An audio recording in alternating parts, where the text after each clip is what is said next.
Hello and welcome to Weekly MTG. I'm your host, Blake Rasmussen, and today I have two fantastic guests with me. I have Natalie and Harless here to talk about the relaunch of the Magic Story podcast. We're kind of in a cool time after March of the Machine, before the Aftermath story. So we thought we'd sit down, talk about the new podcast, the relaunch of the podcast, talk about Magic Story, how it came to be, a little behind the scenes look. Of note, I know there are a lot of people here in chat who want to talk about other things, and I appreciate that, and we appreciate you being here, hanging out, but we're going to stick to the Magic Story podcast today. Sorry to disappoint. But next week we'll have a lot more stuff to talk about and reveal. But in the meantime, a little bit of news first. Yesterday was the launch of the latest Secret Lair drop, the Secret Lair Spring Super Drop. This one's a little near and dear to my heart, which we'll see why in a moment, besides there being a bunch of cool blue cards. So let's go through the drop real quick. So first of all, there are 3 different showcase March of the Machine drops. This is Volume 1. All 3 drops come exclusively in Halo foil, that new Halo foiling that you saw in March of the Machine. So if you like that foiling, if you like the planar treatments, these are for you. Each drop is $49.99. There's Volume 2 up there, and then Volume 3, my personal favorite of the group with Misdirection and Uvara Hellkite there. All 3 of those are available, again, for $49.99. The next drop is Nature is Adorable. And it is. It's so adorable. It's so adorable. There's a foil version, so this is traditional foil, not the Halo foil. $39.99. Non-foil is $29.99. Cool Ocean Breeze is next. Bunch of blue cards. So this one, I do love this one. This is not the one that is near and dear to my heart, though. $39.99 for foil, $29.99 for non-foil. And then next up, my favorite drop, for reasons I'll talk about in a sec, the Artist Series Elena Danner, friend of the show. Now, we are aware of the error on the art in the Seraph Sanctuary. That is the final art right there. But I love this drop because, as it turns out, my wife was the model for the Linvala Keeper of Silence. Elena Danner, friend of the show, also friend of my family. So my wife got to be in there and is now an angel in Magic, which is just... That's so cool. That's amazing. So cool. I it's love so that. cool. She might be watching right now. Hi, Shauna. Next up, Artist Series, Randy Vargas. So try not to cry when you look at that selfless savior. Seriously. It gets you. It gets you in the feels. It really does. Also, really great card. So, the Randy Vargas Super Drop is fantastic. Foil, $39.99. Non-foil, $29.99. That's the price for all of the Artist Series, including the next one from Rebecca Guay. I'm a big fan of that Muddle the Mixture. Also, Sarah the Benevolent has sunglasses, which is just the best. It's delightful. It is delightful. All of those are available on secretlair.wizards.com. Right now, you can go ahead and order those right now if you want, or later. You do you. Next up, I also want to highlight that MagicCon Minneapolis is coming up. I'm going to be there. Are either of you two going to? I'm going to be there. Fantastic. Yeah. Carlos is going to be there. Absolutely.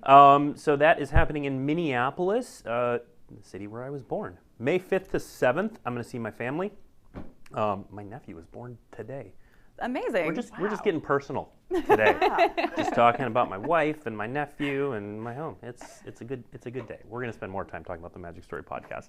But if you are able to make it to MagicCon Minneapolis, definitely come out. One of the new things we are doing is that Friday we have the preview panel. So if you are planning to come out, Friday is a great day to do it. The preview panel is going to give you all kinds of information on a bunch of upcoming sets, including Wild Soul Drain, Doctor Who, Lord of the Rings, Commander Masters. We have preview cards. We have news.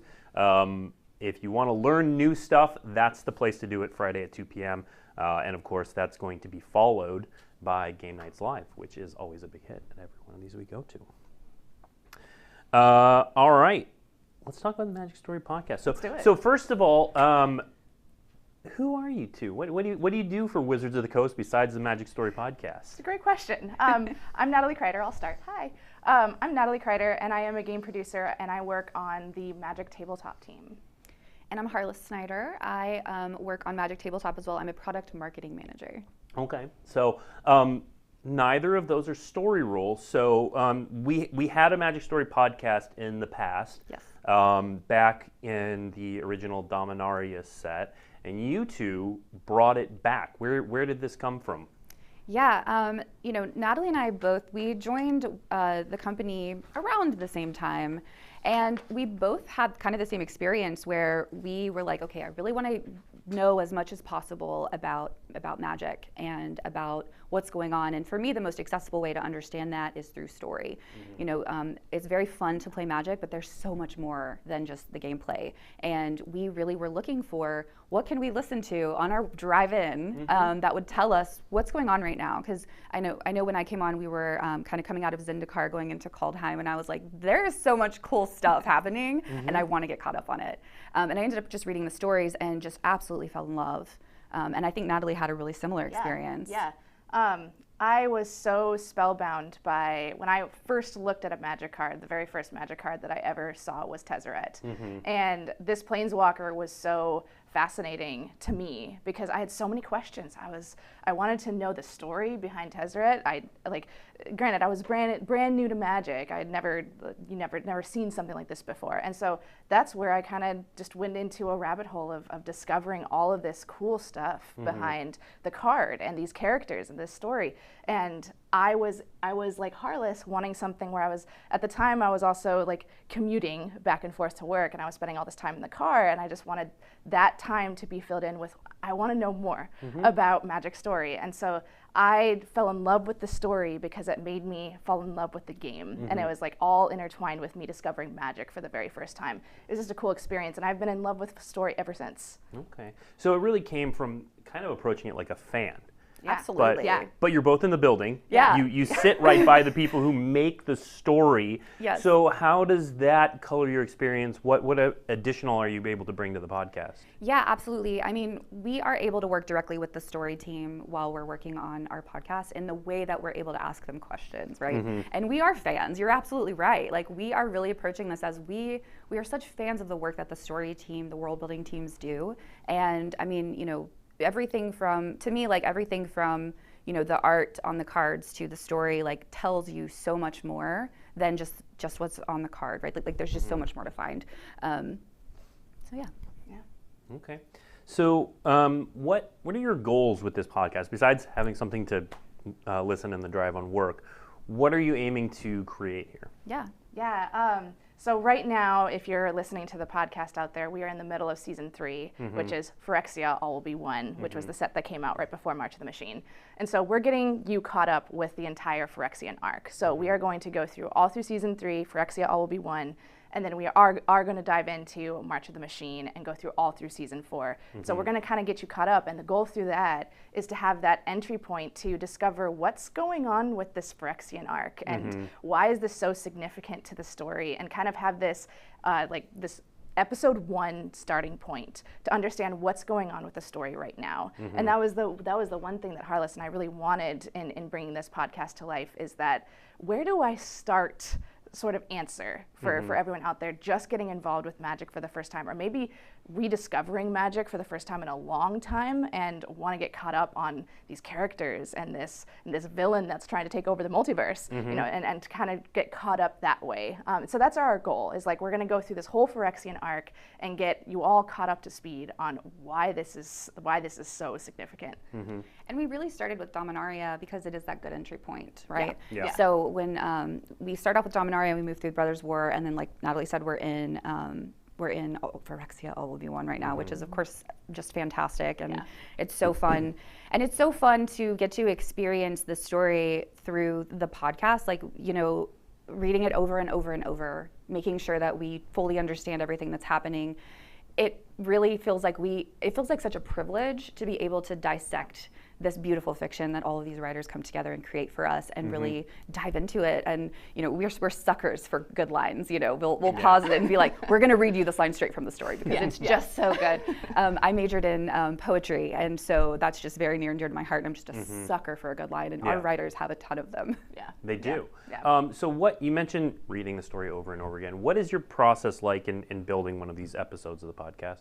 Yeah, we start by reading the story, and by the way, we try not to read ahead. So we're trying to do it episode by episode so that we are surprised right along with you. We don't want to spoil anything, and we're going to be like, our reactions are real in the podcast. So what we do is we go in and we read and we kind of recap it for you, but there are times where we just, like Harless said, we need to say it word for word from the actual story, just because it's this epic moment that we want to really pave to light for all of you listening out there.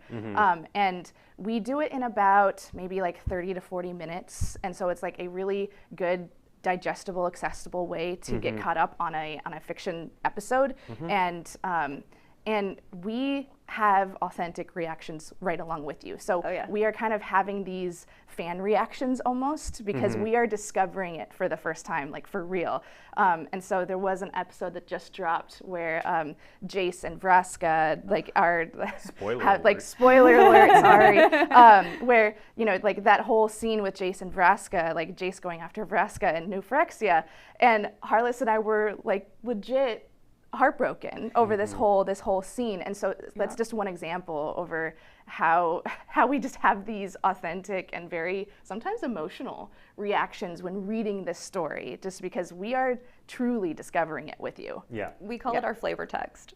Our little spice that we throw in, right? Our personal reactions to it, because we will have moments where we're like, this happened, we have to talk about this, right? Because there's so many amazing things that are happening in the story right now. So many amazing things, so many scary things, so many unexpected things. So the Jason Vraska moment was one of them.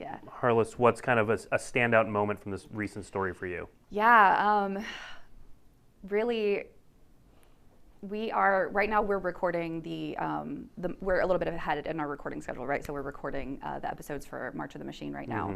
So there's a lot in March of the Machine that was just absolutely mind blowing. But one of the really cool things to me is that we just dropped an episode from All Will Be One that is from the perspective of a Phyrexian.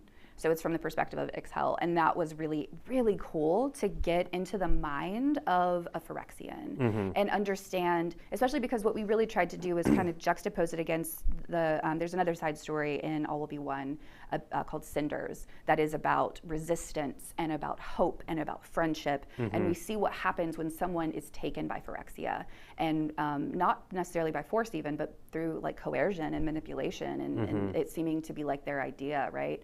And then we get to see the flip side of that with Ixhel. We get to see, I am a ruthless beast, but I am having emotions, and those emotions are wrong. So it's the complete opposite on each. And I thought that was just really fascinating, and just, wow, how it's really hard to write from the perspective, to talk from the perspective of a Phyrexian, because you're saying things that are ick, very ick. And you're I don't agree with this, but it really gets you into that mindset, which is truly horrifying, the Phyrexian mindset. Yeah, that has to be one of my favorite episodes that we recorded, was the one that just dropped this Monday. Was the one where you're behind Ixhel's perspective, which is Atrax's creation, and you're behind the perspective of a Phyrexian. And also it was written entirely from the you perspective, the second perspective, which forced you to become Phyrexian right alongside Ixhel. And it just was so fascinating to read. And that's something that I really appreciate about Magic Story, is that it also forces you to see the other side. Yes, you get the perspective of all of our Planeswalker heroes trying to save the multiverse, that's there, but you also get the perspective of the Phyrexians. And don't want to spoil too much, but we get even more of that in March of the Machine, which was just so cool to be able to see the other side, the side of the villain, which you don't often get in story. And it's really, really fascinating. So how much, while you're recording the podcast, do you go back and forth and oh wait, that card? and then talk about that? How much do you connect the actual story to the card set? We actually really don't. We don't talk about mechanics that much on the podcast. We really wanted to keep it story focused because there's so much amazing content already out there that talks about mechanics. I mean, Gavin comes to mind, you come to mind, but we really wanted to focus on story only, right? So we really try.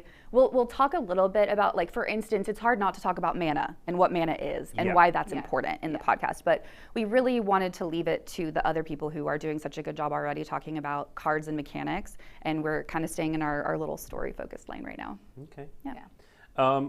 We do have a Q&A section at the end, but I do have a good question from chat that I thought was timed well. So you're doing March of the Machine now, then we hit the Aftermath, and then we have a break in Magic Story until we get back to Wilds of Eldraine. We've got some cool sets in there, but none of them are story focused. What are your plans with the podcast during that break? That's a good question. Yeah.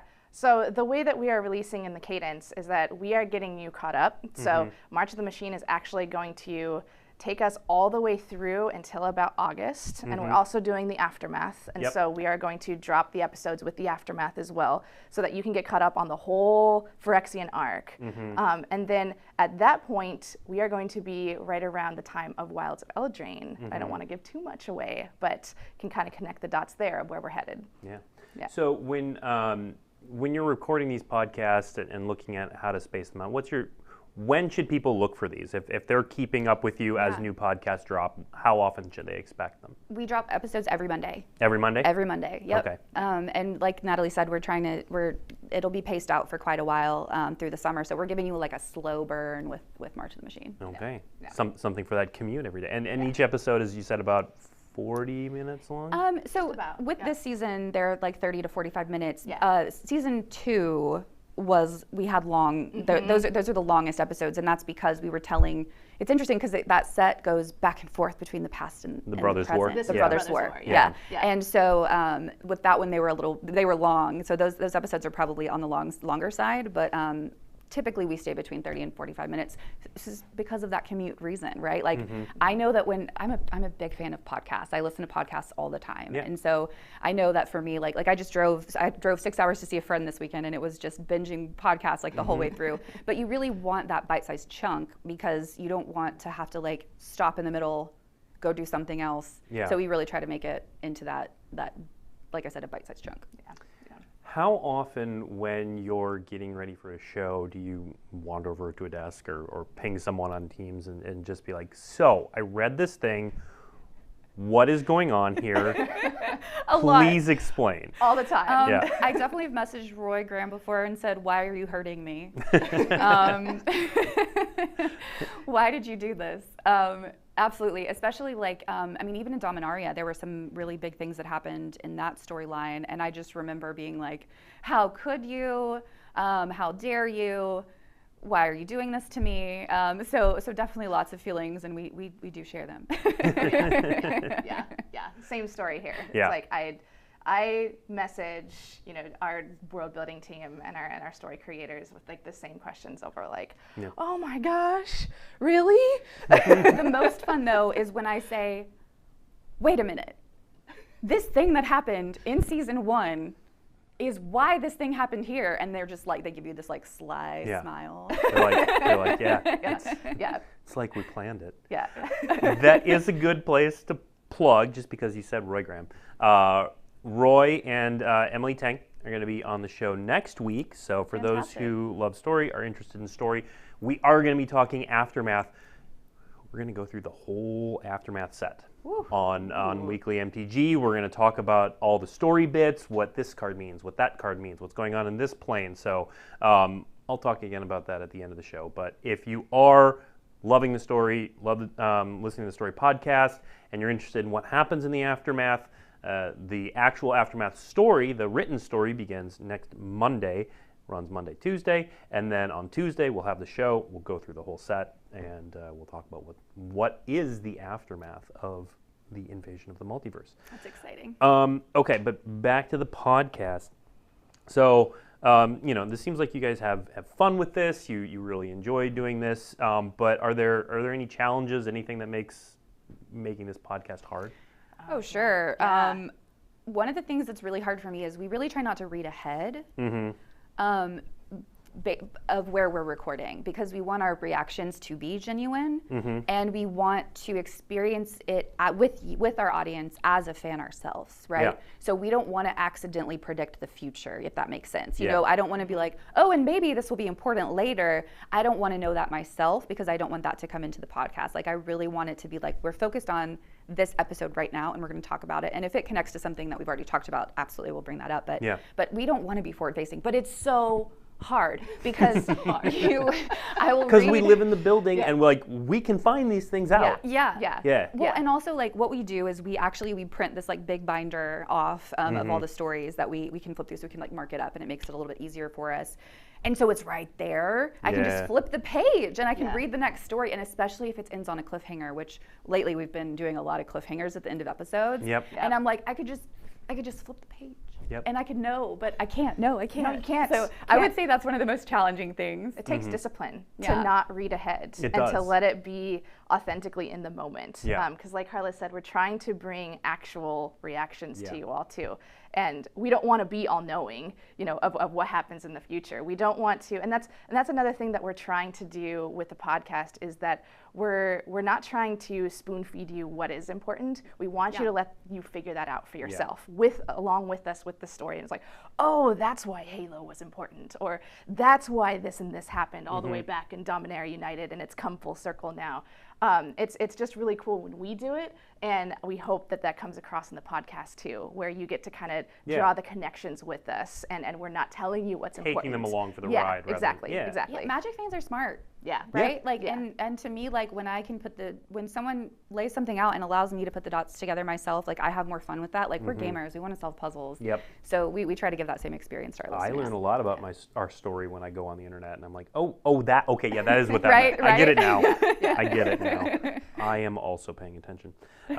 Okay, I do have more questions, but chat actually threw a bunch of good questions in here that I don't want to lose. So, do you have any plans to have any of the writers on the podcast? We hope to. Okay. Yes, we don't have concrete plans right now, but that is something we are looking to do in the future. Yeah, we've had a few of them on the show here, and they're all delightful humans. Incredible. I mean, like, it's definitely taking a lot of willpower not to just message Kay Arsenault Rivera as I'm reading March of the Machine and just be like, oh my God.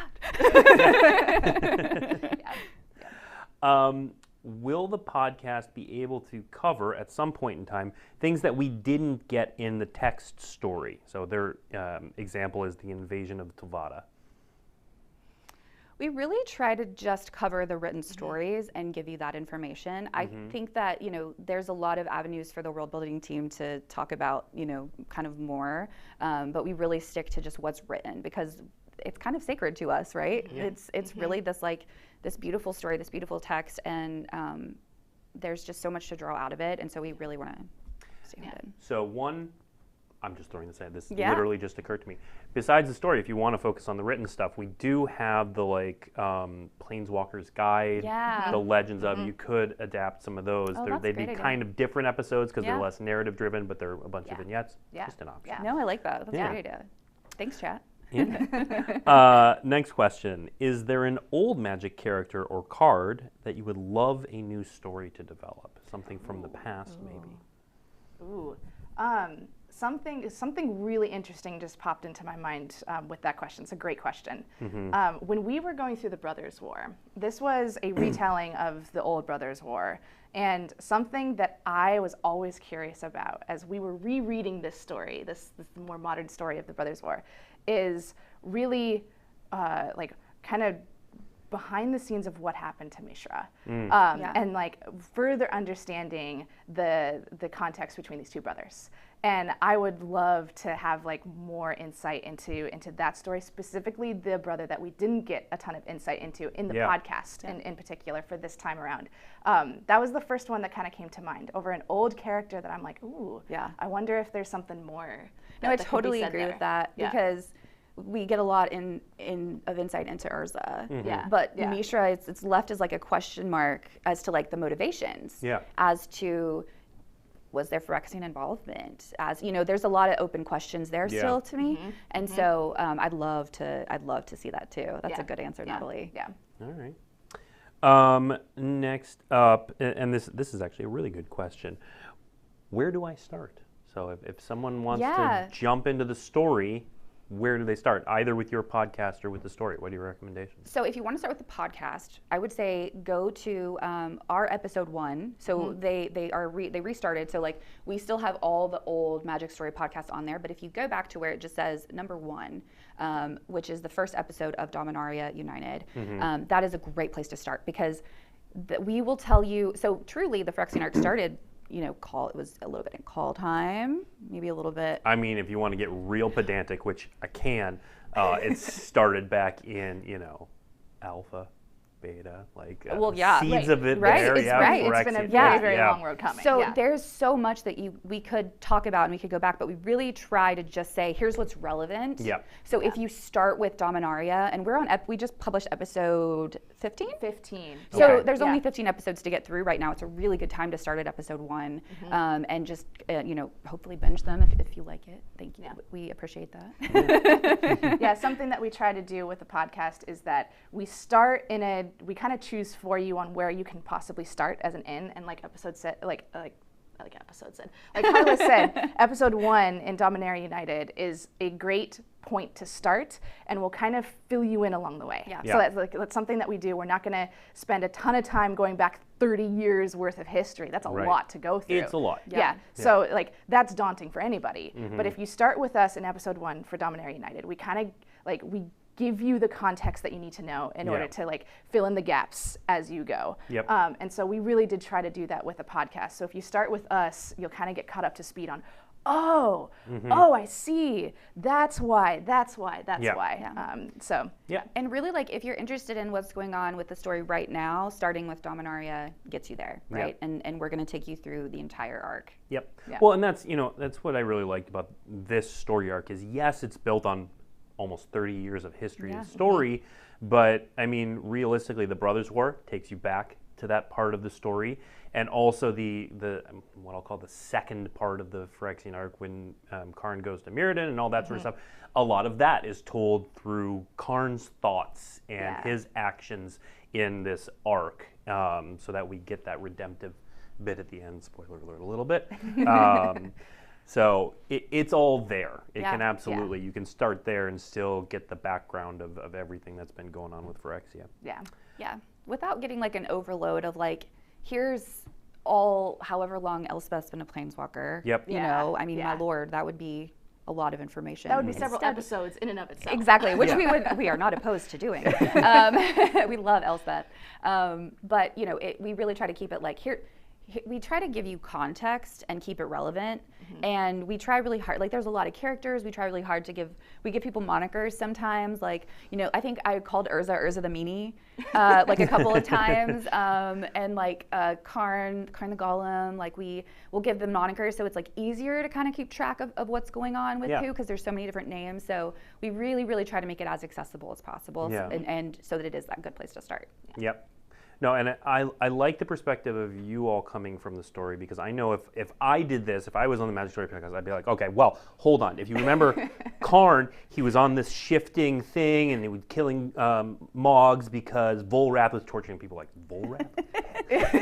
That's why I'm not doing this. All right, let's focus back on you all on the podcast. What are some of your favorite characters? We've talked about moments. What about characters? Good question. So many. Yeah. So many that we fall in love with. My first love was Karn, just because I just he's not a human, and he's so human relatable. Yeah. And it's sometimes you feel like this big awkward monster, and you just want to be perceived as human, and I just really related to that. Yeah. And also he just has such a big heart in this hero's heart, even though, he was of course created by Urza. He could have easily gone and been a baddie. He could have been a meanie, as I say. But he didn't. He always chooses hope. He always chooses others. And I just find Karn really inspiring. But fave character is probably, I love Saheeli. Saheeli is amazing. Just in the story, we've really fallen in love with Saheeli. She's brilliant. She's she's got a heart of gold, but she's not afraid of pushing herself and of doing what needs to be done. And that, I think that really comes across in a lot of our planeswalkers. Like Chandra is so heroic, and you know, she might be hot-headed and she might not always think before she jumps, but she jumps with the right intentions every single time. Sorry, I just took like a ton of them. You have others. No, like, I totally agree with you. It's funny in that you mentioned Karn. I think Karn was the perfect character for us to start with, and as just as an entry point, because there's so much that you can really appreciate about Karn. Yeah. And yet it's funny because you'll see it on the podcast where it's like, I also get very frustrated with Karn. She does. Just because I'm like, come on, Karn, you're not telling anybody where you're going. Yeah. She's like one of our first episodes, Natalie has this rant where she's like, every mountaineer knows. Leave a note. You tell somebody where you're going, which is so funny because he makes mistakes, right? Yeah, and I think it just goes to show that deep down, I truly love Karn, and I think Karn's a fantastic character to start with. If like you're getting into story for the first time with Dominaria United, it's like follow along with Karn on what he's up to, and it'll get you caught up to speed. It's just funny that I get that frustrated said, don't with try to understand Karn's background. Yeah, it's a lot. There was Xanthu was a sleeper agent, but then her Matrix anyway. And then I think another favorite character of mine, we mentioned her already, is Elspeth. We get to know her so well. And if you're just getting involved with the story for the first time with the podcast, it's like you get to know her so well in her just her heroism and her ability to be able to rise up in these darkest moments to be the hero truly that the other planeswalkers look to and need.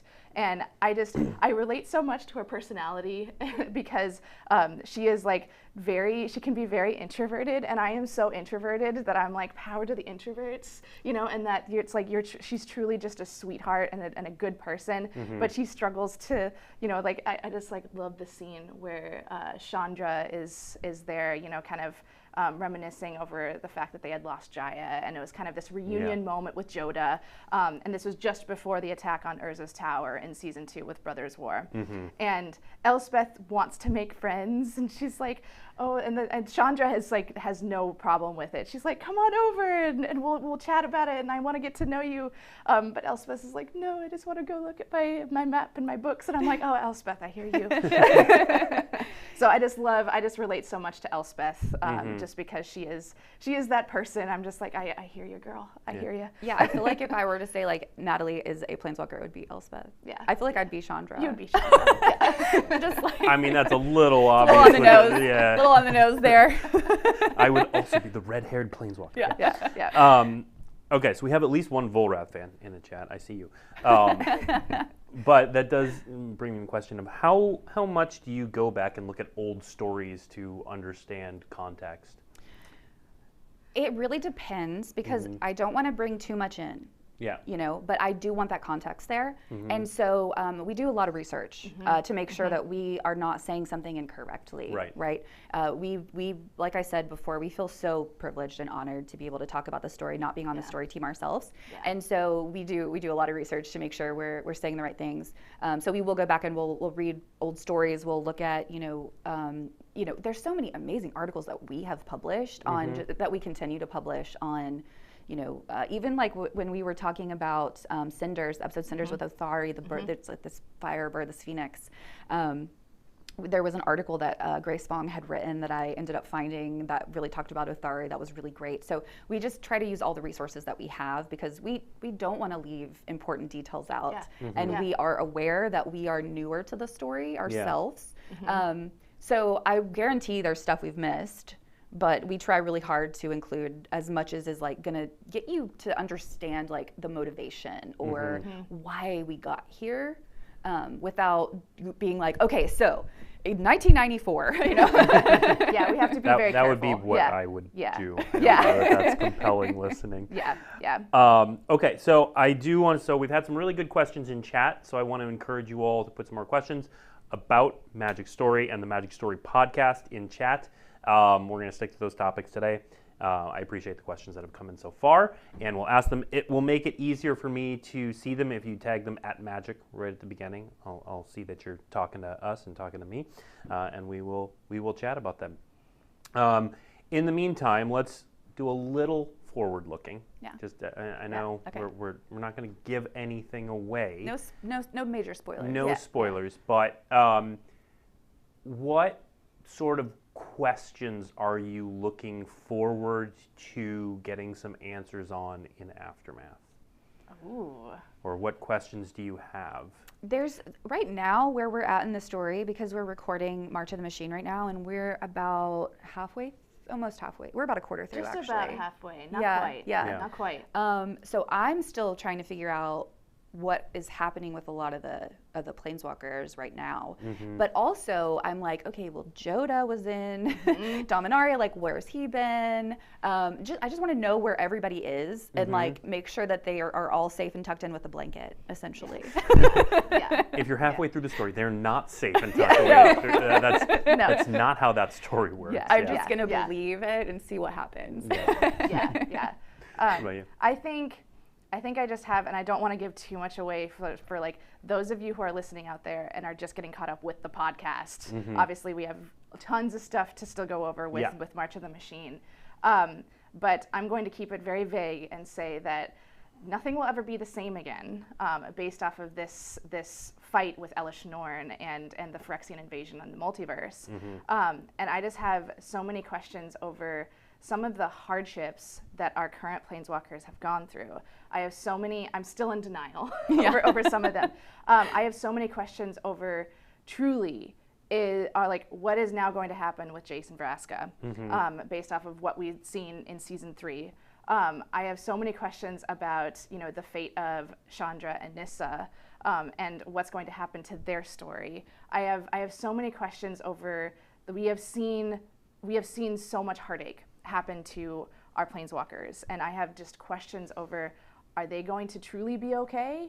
Are any of them going to be able to come back? And are any of them going to be the same after this? And I think that's a lot of the open-ended questions that I have, like from the end of the March of the Machine and going into the Aftermath and then going forward, is just how are our characters going to evolve from these events, and how are they going to be different, or how are they going to ever be able to come back, if that?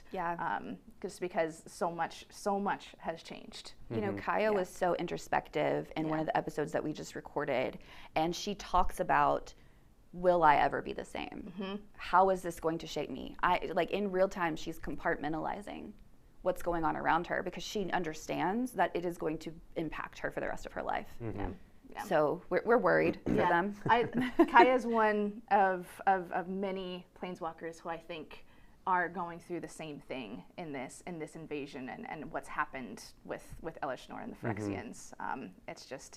It's epic and it's massive, and like I said, I don't think any of them are going to be the same again. I know, which is scary. If you in the story, and we'll just keep this to the span of the podcasts you've done so far, if you could change something in the story, or tweak it, or save a character, or not save a character, what would you change? I still can't deal with a Johnny, and that happened in Dominaria. And I still can't deal with it. Like every time I'm like, okay, where's a Johnny, and when is he going to be a Johnny again? And that one I really have a hard time with, especially because you see so many things that trickle down as a result of it, right? Things that Elish Norn knows about the planeswalkers very likely came from a Johnny. And so that, to me, if we could undo that, it's like so much damage would be undone, And also Elspeth would have her mentor, and Elspeth just has so much weight on her shoulders. She's had someone to look up to before this, but here she's really in charge, and she's feeling the weight of everyone's responsibility on her shoulders. But it's really fascinating because she doesn't, in the same breath as she's like, oh man, there's a lot on my shoulders, she's like, I have to do this. This is the right thing to do. Gosh, this is bringing up so many thoughts. I think, truthfully, I mentioned Karn earlier, where I have this love-hate relationship with Karn, in that I truly do love Karn, but then I also get so irritated with him. I think what's happened to Karn over the fact of let's rewind and remind everybody. At the point of the podcast, he is he is at the mercy of Elish Norn. He has been completely disassembled. He has gone through so much over trying to prove to the multiverse, first of all, that the Phyrexians are indeed a threat, all through Dominaria United. And then it's just gone from bad to worse for Karn. And I know that if Karn had any choice, he would be fighting right alongside his planeswalkers. But instead, he is forced to be completely disassembled and have to witness it all. And Karn, I think, carries immense guilt. Not to get too much into the weeds of Karn's backstory, but I think Karn just carries so much guilt over what he has accidentally created and what it's led up to at this point, that I think Karn has had a really unfair situation where if I could change one thing, it was to have Karn give his redemption to be able to fight alongside his planeswalker friends and kind of redeem himself and put things right the way that I know that Karn wants to. I think that Karn's situation and his fate through the whole story was really, really hard, and I think that'd be something that I'd try and change if I could. You constantly feel bad for Karn, but at the same time you're like, why? Don't go into that room by yourself. Why are you I get it. You're like this big hunk of metal who is kind of doesn't want to hurt your friends. This is my problem to solve, and it's like, yeah, dude, you're not going to solve it by yourself. No, your track record's not great. No, and he just especially when we're in his head, the decisions he makes, you're just like, friend, no. I get it, but don't. Okay, question from chat. Okay, trying to be non-spoilery. Okay. So there. We saw a lot of planeswalkers and non-planeswalkers assembling in coalitions in Dominaria to fight the Phyrexians. If they survive, who do you think might emerge as leaders on that plane? Ooh. It seems like every time we're on Dominaria, a new kind of leader steps up.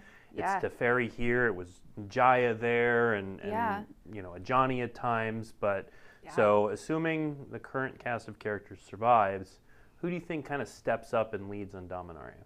Oh gosh, maybe Elspeth. Elspeth is one of my first thoughts. Also Teferi. Teferi has done so much. Teferi has a tendency to be. He doesn't want to be. No. That's the funny part. Is that he doesn't want to be a leader, but he so is. But is a leader. We talk on the podcast about how that's one of the things that kind of makes you a better leader. Yeah. Is when you don't want the responsibility, but you see the need and you fill it, and that's what Teferi seems to do. I think there's a lot of good options, depending on who stays around, but based on who people look up to already, who the planeswalkers look up to, that's what I would say. Okay.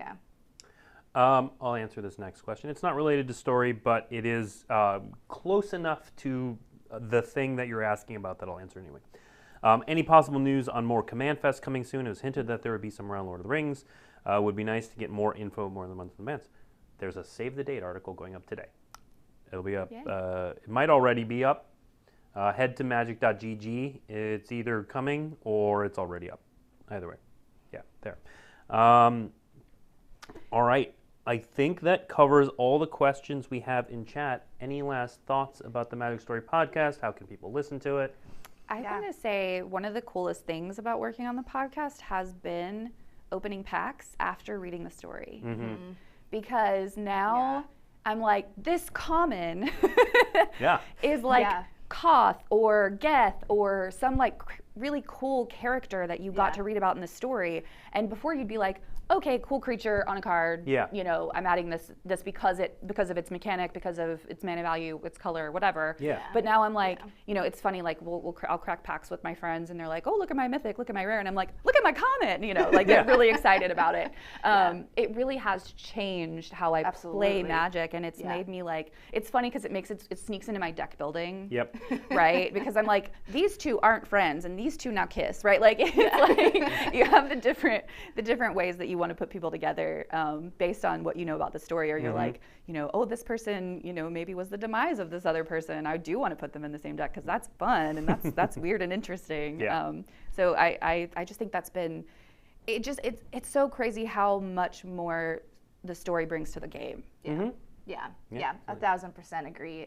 I was actually opening Dominaria Remastered packs earlier this year, and we had just gone through Brothers War and recording that whole season, and I had so much greater respect and context for old Dominaria. Yeah. And then I was opening these cards, and I had so much more appreciation over, like you said, I would suddenly come across a dragon engine, and I'm like, oh, I know what that is. I've seen like, and it had that emotional connection of us recording it in the podcast, and those moments brought to life in the story. Yeah. It just felt like, it felt so, I hate to say it, but it felt so complete. And on that note, we got He's kicking us off. the We've pun too many out. puns. Yep. Yep. We don't do puns I on the went too show anymore. far. I went too far. Thank you both for coming on. If you want to listen to the Magic Story podcast, all you got to do is go to wherever you listen to podcasts and search for Magic Story Podcast. And it should be right there. Yep. If you do want to dive deeper, there's a couple places to go. The old episodes of the Magic Story podcast talk about the first time we went back to Dominaria, that set called Dominaria. Talks about a lot of lore on that, a lot about Dominaria as a whole. That one goes pretty deep as well. And then, of course, if you just want to read the story, you can go to, I believe it's mtgstory.com, and that'll redirect you to where all of the current online fiction is. So, yeah, those are some good places to start. Otherwise, look for Magic Story releasing, Magic Story podcast releasing on Mondays.